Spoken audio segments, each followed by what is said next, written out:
Hello friends, welcome back to Laravel tutorial. We are discussing about some quick tricks on Laravel array.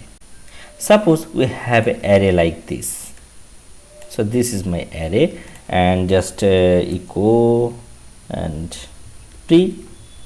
This is the HTML tag. It will help to beautifully see your array, and let's print the array.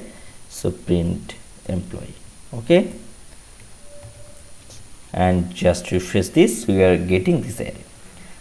So there is the multi-dimensional array, and inside the array we have the array, right? I want to get only the particular thing from that array, means I want to get only the name from that array.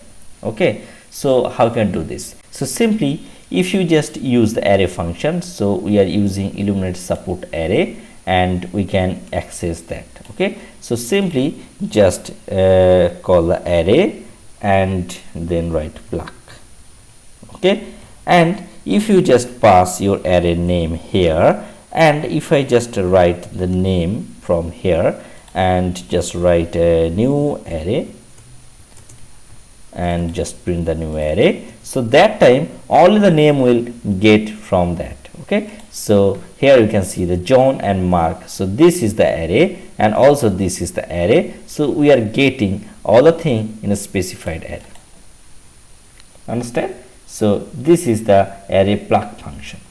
Now the thing is, if you want to create your key, so here these are becoming the indexed array, so 0 1. Now I want to make this is the associative array.